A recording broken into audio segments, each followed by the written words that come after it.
लोकसभा में competition amendment bill में बदलावों को मंजूरी दे दी गई है। अगर ये बिल पास होकर कानून बन जाता है तो गूगल समेत तमाम बड़ी टेक कंपनियों को झटका लग सकता है। क्या होता है कंपटीशन अमेंडमेंट बिल, इसके पास होने से टेक कंपनियों जैसे गूगल इत्यादि पर क्या होगा इसका असर, बताएंगे सब कुछ आपको इस रिपोर्ट में। हेलो एंड वेलकम, मैं हूं श्रेया ठाकुर और आप देख रहे हैं विस्तार। पहले आपको बताते हैं कंपटीशन एक्ट क्या होता है। कंपटीशन एक्ट भारत का एक अधिनियम है जो भारत में स्वस्थ प्रतिस्पर्धा यानी हेल्दी कंपटीशन को बढ़ावा देने के मकसद से पारित किया जाता है। इस अधिनियम को देश के आर्थिक विकास को ध्यान में रखते हुए बनाया गया है। अधिनियम का मकसद कारोबार पर प्रतिकूल प्रभाव यानी एडवर्स इफेक्ट डालने वाले व्यवहारों को रोका जाना है। इसके अलावा बाजार में प्रतिस्पर्धा को बढ़ावा देने और उसे बनाए रखते हुए उपभोक्ताओं के हितों की सुरक्षा करना भी इसके प्रावधान में शामिल है।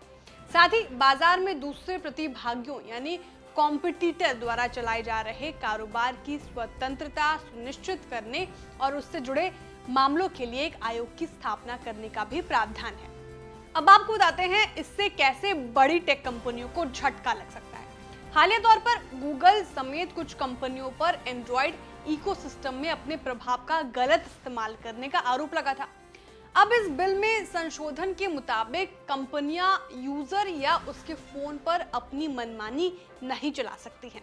आपको बता दें कि संशोधित कानून में एक बड़ा बदलाव ये है कि अगर कोई कंपनी अपने यूजर पर मनमानी करती है या कोई दबाव बनाती पाई गई तो भारतीय प्रतिस्पर्धा आयोग यानी सीसीआई उसे दंडित कर सकता है।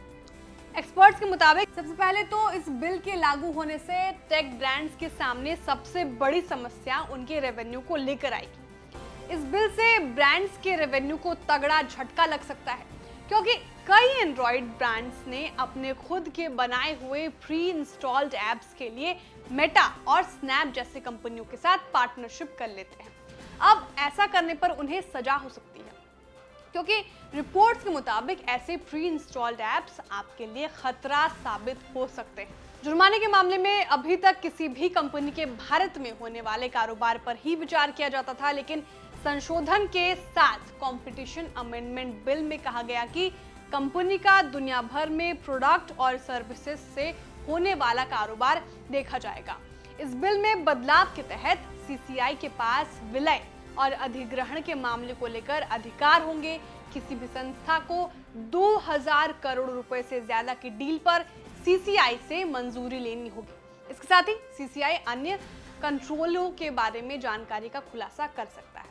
बिल में विलय और अधिग्रहण की मंजूरी के लिए समय सीमा को मौजूदा 210 दिनों से घटाकर 150 दिन कर दिया है। कंपटीशन एक्ट 2002 का मकसद कंपटीशन पर गलत असर डालने वाली चीजों को खत्म करना और कंज्यूमर के हितों की सुरक्षा करना है।